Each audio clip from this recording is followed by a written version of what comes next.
Hello friends, good morning. আর এখন বাজে হলো ভোর 4:42। আর আজকে একটা নতুন ভিডিও আপনাদের সাথে শেয়ার করছি। আর এই ভিডিওটা হতে চলেছে একটা রোড ট্রিপের ওপরেই ভিডিও। এটা একটা লং রোড ট্রিপ হতে যাচ্ছে। আর এই ট্রিপটা হলো শিলিগুড়ি টু কলকাতা বাই কার। তো আমরা বাড়ির থেকে বেরিয়েছি, মাত্র হয়েছে 3 থেকে 4 মিনিট। আর আমরা এখন আছি হলো শিলিগুড়ির হিলকার্ট রোডে। এখন রাস্তাঘাট একেবারে শুনশান, দু একটা জাস্ট টোটো চলছে, তাছাড়া একদমই ফাঁকা। আর এই যে এখন আমরা জংশনে পৌঁছেও গেলাম।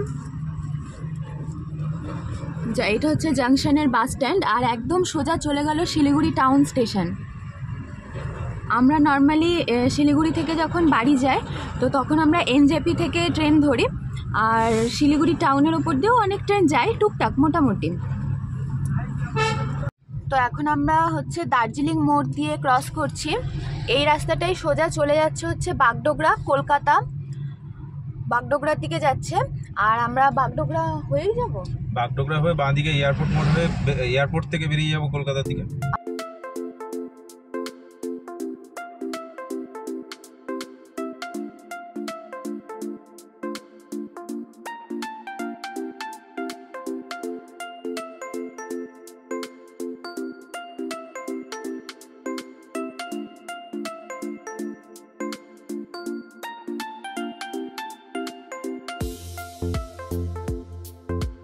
এখন একটু একটু ভোরের আলো ফোটা শুরু হয়ে গেছে। আর এই ওয়েদারটা দেখতে কি অসাধারণ লাগছে। ন্যাচারালিতে এত সকাল সকাল ওঠা হয় না বাড়িতে থাকলে। আমার মনে পড়ছে যে যখন আমরা ছোট ছিলাম তো তখন মামার বাড়িতে যেতাম, মামার বাড়ি থেকে ফিরতাম, এরকম ভোরবেলায় উঠতে হতো তখন। আর শীতকালে ভীষণ কষ্ট হতো। আর এখন যাচ্ছি বাপের বাড়ি এই ভোরবেলাতেই, বেশ ভালো লাগছে। আর এই যে এখানে না কয়েকটা ছেলে পেলে দাঁড়িয়ে রয়েছে, অন্ধকারে দেখা গেল না, ক্যামেরায় আসলো না, কিন্তু এই নিয়ে দু জায়গায় দেখলাম যে মানে দল বেঁধে কয়েকটা ছেলে পেলে দাঁড়িয়ে আছে। এক জায়গায় তো হাতই দেখালো, তো দাঁড়ায়নি, দাঁড়ানোটা তো ঠিকও না এরকম ভোরবেলায় রাত্রেবেলায়। তো চলুন যাওয়া যাক। আর এখনও দেখাচ্ছে আমাদের যেতে দূরত্ব হচ্ছে 496 কিলোমিটার, 10 ঘন্টা 34 মিনিট তো দেখাচ্ছে। তবে আমরা থামতে থামতে যাবো, তো টাইম তো আরও বেশি লাগবেই।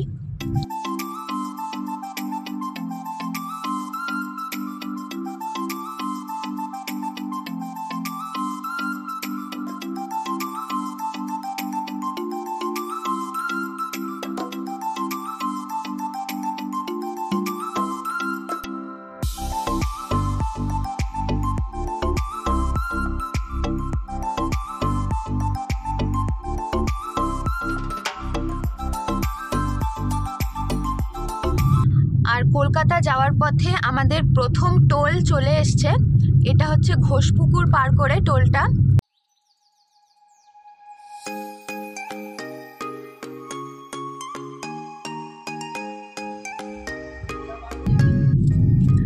তো এখন দেখুন মানে প্রায় ভোরই হয়ে গেছে, অনেকটাই আলো এসে গেছে। এখন বাজে হলো পাক্কা 5:30। আর এই যে হলো চা বাগান, যেটা একটু আগে অন্ধকারের জন্য দেখা যাচ্ছিল না, এখন দেখা যাচ্ছে। যে চা বাগানটা শেষ হয়ে গেল বলতে বলতে, এই যে আবার এখান থেকে স্টার্ট হয়েছে। বেশ সুন্দর লাগে। আর বাইরে কিন্তু বেশ ভালোই ঠান্ডা ঠান্ডা আছে, মানে আমরা ভেতরে আছি অতটা ফিল করছি না।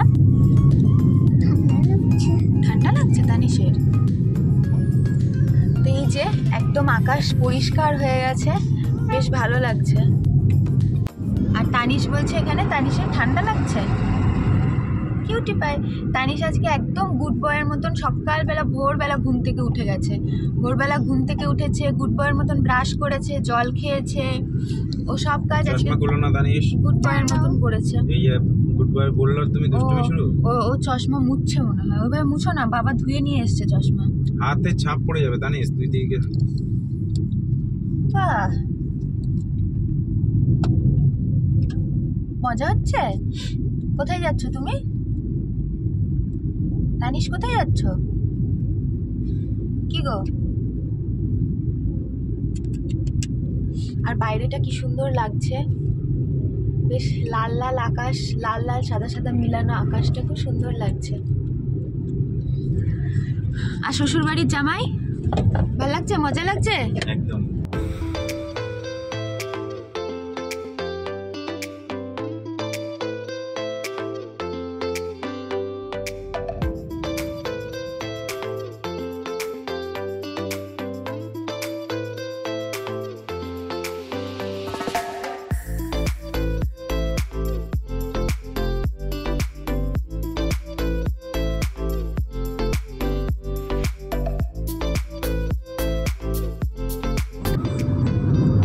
আজকে এরকম সূর্য ওঠাটাও পাচ্ছি, আবার পৌঁছাতে পৌঁছাতে সূর্য অস্ত যাওয়াটাও পাবো, বলো?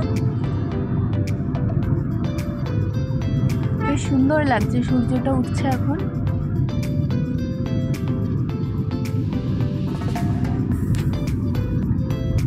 এখন আমরা পৌঁছে গেছি ইসলামপুরে।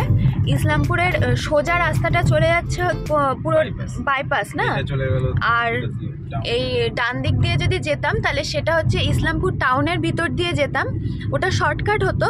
কিন্তু সমস্যা হচ্ছে যদি জ্যাম পড়ে যায় তাহলে একটু টাইমটা বেশি লাগবে, তো সেই জন্য আমরা একদম মেন রোড ধরেই যাচ্ছি, টান টান পুরো ফাঁকা রাস্তায় আছে, তো একেবারে সোজা চলে যাওয়া যাবে। তো সেই জন্য আমরা বাইপাসটা নিলাম। বাইপাস থেকে এখন সোজাসুজি চলে যাচ্ছি।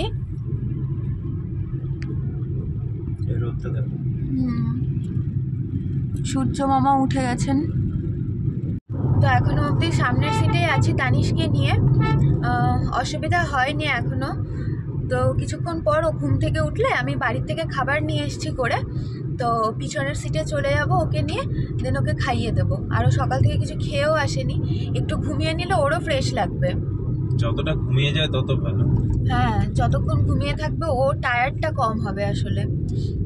আর রাস্তা সত্যিই খুব ভালো, মানে আমরা এখানে আসার আগে যত আমরা ইউটিউব দেখেছি বা যারা মানে কারোর কাছে শুনেছি সবাই বলেছে যে হ্যাঁ মানে সব আর কি মানে হাইওয়েগুলো খুব ভালো হয়ে গেছে, একদম পুরো টান টান যাওয়া যাবে, অসুবিধা নেই। আমরা জামটা পাবো হয়তো বা মালদার কাছে গিয়ে হয়তো জামটা পেতে পারি, তো মালদার কাছে হয়তো একটু জাম পাবো, কারণ ওই টাইমটা হচ্ছে স্কুল টাইম অফিস টাইম থাকবে তো। আর হচ্ছে বিকেলে যখন পৌঁছাবো হলো কৃষ্ণনগর রানাঘাট ওই সব সাইডটাতেও একটু জাম হয়তো বা পাবো, কারণ ওটাও থাকবে বিকেলের সময়। তো এই দুটো জায়গায় আশা করছি যে জাম হয়তো পেলেও পেতে পারি, তাছাড়া মোটামুটি রাস্তা একদম পুরো ক্লিয়ার আছে।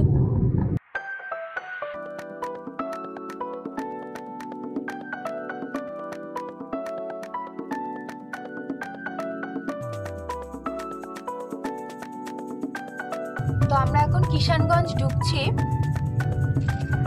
আর এখান থেকে আমাদের এখনো দেখাচ্ছে ডিস্টেন্স হলো 416 কিলোমিটার, 9 ঘন্টা দেখাচ্ছে, এখনো টাইম লাগবে। এটা হলো কিষানগঞ্জের ফ্লাইওভারটা, কিষানগঞ্জে ঢোকার। তো আমরা এখন উঠলাম একটা ফ্লাইওভারে, এরও মাথার উপরে আরেকটা আছে, ওটা আসার। ও আচ্ছা, এটা আমরা যেটা যাচ্ছি সেটা যাওয়ার, আর ওপরেরটা হলো ফেরার, মানে ওইদিকে ফেরার। কিষানগঞ্জ পার করে আমরা এসছি, আর এখানে রাস্তার উপরে সবজি বাজারই মনে হয় এটা বসেছে। বসো বাবা, ভাল লাগছে, ঘুমোলো?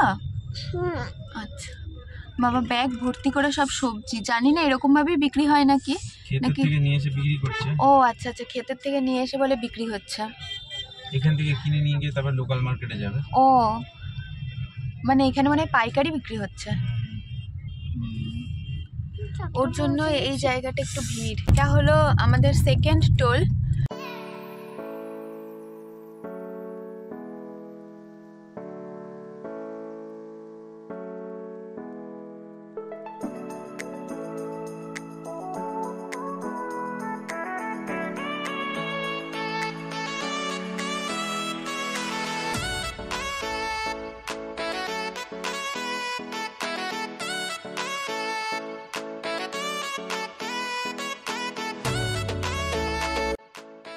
আমরা এখন রায়গঞ্জের থেকে সামান্য কিছু ডিস্টেন্সে আছি, আর এটা হচ্ছে আমাদের 3 নাম্বার টোল গেট।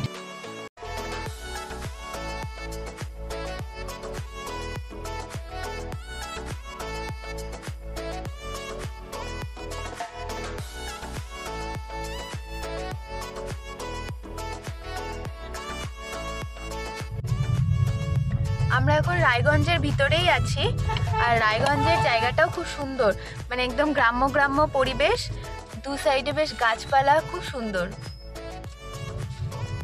তো ইচ্ছে তো আছে রায়গঞ্জে আমরা একটা শর্ট ব্রেক নেব, যদি একটা পরিষ্কার পরিচ্ছন্ন পেট্রোল পাম্প বা ধাবা কিছু পাই সামনে। তো আমরা এখন রায়গঞ্জেই আছি, রায়গঞ্জে একটা পেট্রোল পাম্পে দাঁড়ালাম, একটা ছোট্টখাট্টো ব্রেক নিলাম, আর মনোজ এখানে একটুখানি চোখে মুখে জল দিয়ে নিচ্ছে। সামনে কোথাও চায়ের কোনো দোকান পাচ্ছি না, মানে এখনও অবধি কোনো তো চায়ের দোকান দেখলাম না। যদি চায়ের দোকান একটা পাওয়া যেত তাহলে ভালো হতো, একটুখানি চা খাওয়া যেত। একটা শর্ট ব্রেক নেওয়ার পর আবার স্টার্ট করে দিয়েছে আমাদের জার্নি, আর আমি এখানে বাড়ির থেকে খাবার নিয়ে এসেছিলাম একটু বানিয়ে, ফ্রাইড রাইস আর আলুর দম। তো সেটা এখন তানিশকে খাইয়ে দেব, মানে এটা ব্রেকফাস্টই হচ্ছে, বেশি কিছু বানিয়ে আনিনি কারণ ভয় লাগছিল যে যদি নষ্ট হয়ে যায়, সেই জন্য খালি এটাই বানিয়ে এনেছি। তো এটা আমরা এখন ব্রেকফাস্ট হিসাবে খেয়ে নেব, দেন দুপুরে লাঞ্চের জন্য দাঁড়াবো কোথাও একটা। আর এতক্ষণ যে আমরা জার্নি করলাম, পুরো জার্নিটাই কিন্তু ভীষণ কমফোর্টেবলই হয়েছে, কোনো অসুবিধা হয়নি। আর মোটামুটি এখনও অবধি মাইলেজও আমাদের ভালোই দিচ্ছে, মাইলেজ প্রায় তাও কত দিচ্ছে, 27, হ্যাঁ 27.2 মতন দিচ্ছে মাইলেজ, খারাপ না, ভালোই এখনও অবধি। আর এটা রায়গঞ্জ আছি, রায়গঞ্জে এখনও।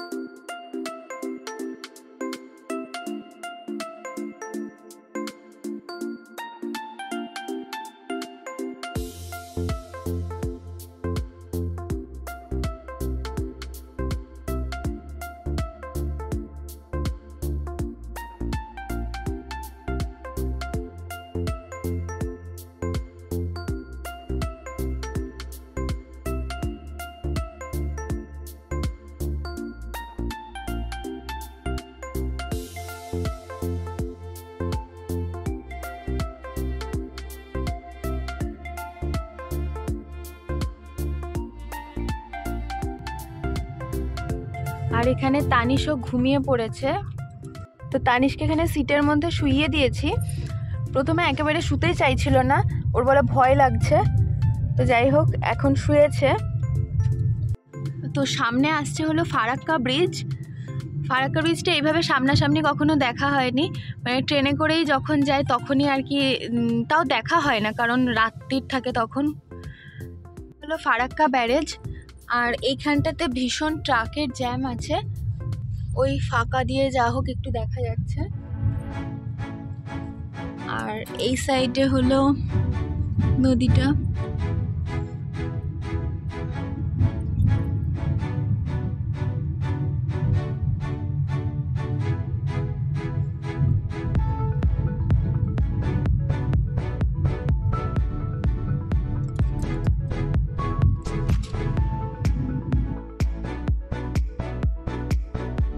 তো আমরা 6 নম্বর টোল প্লাজা পার করলাম, আর এখন বাজে হলো 11:15, আর এখনও আমাদের 4 ঘন্টা 9 মিনিট লাগবে দেখাচ্ছে।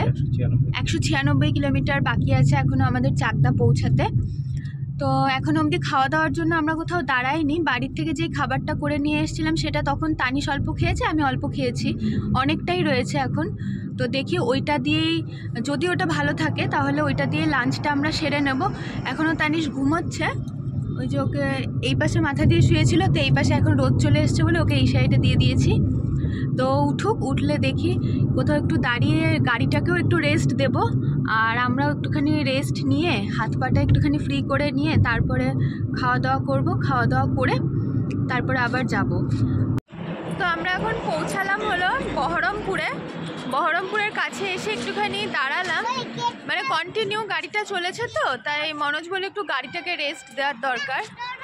আর এখন খাওয়া দাওয়া করে নেব আমরা, মানে ওই গাড়িতে বসেই খাওয়া দাওয়াটা সেরে নেব, দেখি তানিশকে অল্প খাওয়াই, তারপরে আবার যাব। আর এখন খুব একটা বেশি টাইমের ব্যাপার নেই, মানে হচ্ছে এখন হচ্ছে আর হচ্ছে 150 কিলোমিটার মতন বাকি আছে।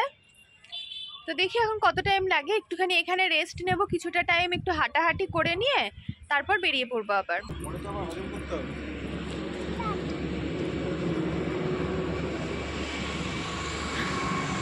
ছেলে আর বাবা মিলে এখন দৌড়াচ্ছে।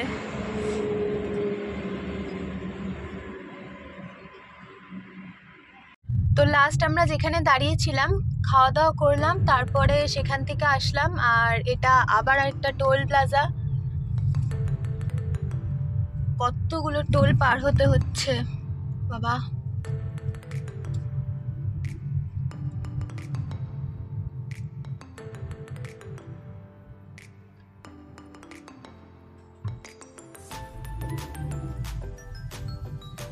আর আমরা এখানে অনেকক্ষণই রেস্ট নিলাম, প্রায় 1 ঘন্টা 10 মিনিট মতন এখানে আমরা দাঁড়ালাম। সেই জন্য এখানে টাইমটাও অনেকটা বেশি হয়ে গেল। এখন 5টা 5-এ দেখাচ্ছে পৌঁছাবো। এখনো 3 ঘন্টা 9 মিনিটের জার্নি আছে।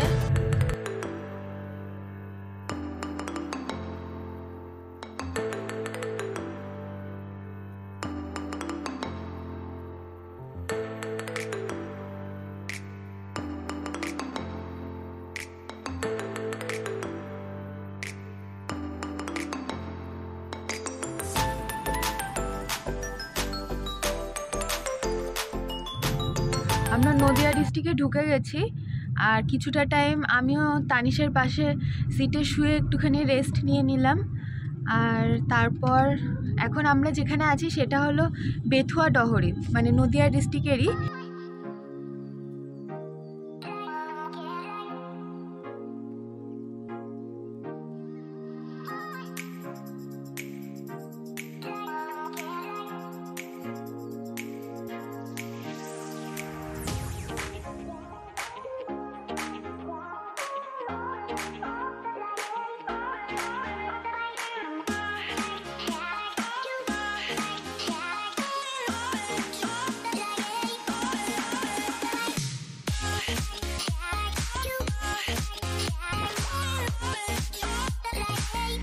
আমরা এখন অনেকটা চাকদার কাছাকাছি চলে এসেছি। এতক্ষণ তো মজা হচ্ছিলই, এবার যেন আরও বেশি মজা মজা লাগছে। মানে প্রথম আর কি দেখলাম যে চাকদা, আর এত কিলোমিটার, কত যেন দেখলাম 44 কিলোমিটার মতন দেখলাম চাকদা, রানাঘাট চাকদা এরকম আর কি লাগানো ছিল। তো প্রথম দেখলাম চাকদার ডিস্টেন্সটা আর কি হাইওয়েতে দেখাচ্ছে, তো সেটা দেখে একদম মনটা খুশি খুশি হয়ে গেল। একটুখানি চা খেতাম, কিন্তু এখানে চায়ের দোকান এখনো দেখতে পাচ্ছি না। আর বাজে হলো 4:20। তো আমার মনে হয় না যে এত তাড়াতাড়ি চা পাওয়া যাবে। দেখি যদি কোথাও মনে হয় যে চা হচ্ছে তাহলে দাঁড়িয়ে যাব। দূর থেকে যদি দেখে বোঝা যায় যে চা পেতে পারি তাহলে সেরকম জায়গা দেখে দাঁড়াবো। আর তানিশ এখনো পিছনের সিটে ঘুমাচ্ছে, আমি ওর সাথে এতক্ষণ বসেছিলাম। তো এইমাত্রই সামনের সিটে আসলাম। তানিশ এই ঘুমটা একটু বড়সড় দিচ্ছে, ভালোই হয়েছে, ও অন্তত টায়ার্ড ফিল করবে না।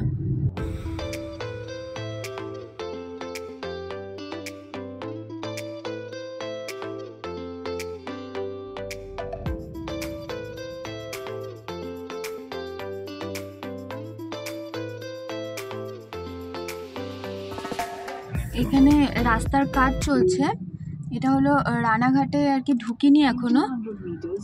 তো এখানে যেহেতু রাস্তার কাজ চলছে সেই জন্য সামনে হালকা একটু আধটু আর কি জ্যাম আছে।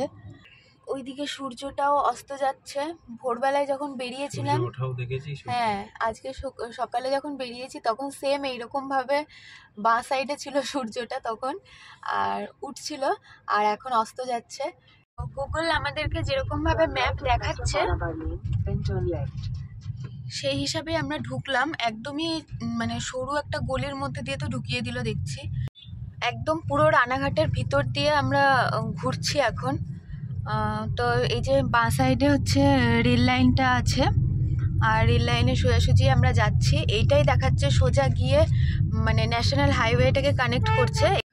তো আমরা চাকদায় চলে এসেছি। আর হচ্ছে মানে হাইওয়ের পাশে আমার বাবার কারখানা, তো সেখানে দেখা করতে গেছিলাম বাবার সাথে, কিন্তু আজকে বাবা হচ্ছে রানাঘাটে যাচ্ছে, তো বাবাকে সারপ্রাইজ দেওয়া হলো না। তো যাই হোক, দোকানে ছিল একটা কাকা, তো সেই কাকা আবার বাবাকে ফোন করে বলে দিয়েছে, যে বাবা আবার ফোন করে বলছে তোরা কোথায়। তো যাই হোক, বাবা জেনে গেছে যে আমরা চাকদায় চলে এসেছি। আর মাকে ফোন করে এখন বললাম কি যে রাস্তায় আসো, একটা পার্সেল এসছে, তোমাদের পার্সেলটা নিতে আসো। তো চলুন, মায়ের বলেছি মাকে যে ঠাকুমাকে নিয়ে আসতে, তো ওদের রিয়াকশানটা দেখবো, আমাদেরকে দেখে ওদের রিয়াকশানটা কি হয়। তো চলুন দেখতে থাকি কি হয়। ওই যে ওদের বাড়িতে তো এখন পার্কিং এর মতন করে দিয়েছে। ঠিক আছে, ওই ফাঁকা জায়গাটা দাঁড়াচ্ছি না। এইগুলো সব আমাদের জায়গা, মানে আমাদের জায়গা না, সরি, সরে বস। মা দাঁড়িয়ে আছে রাস্তায়, এই যে আমার মা দাঁড়িয়ে আছে রাস্তায়।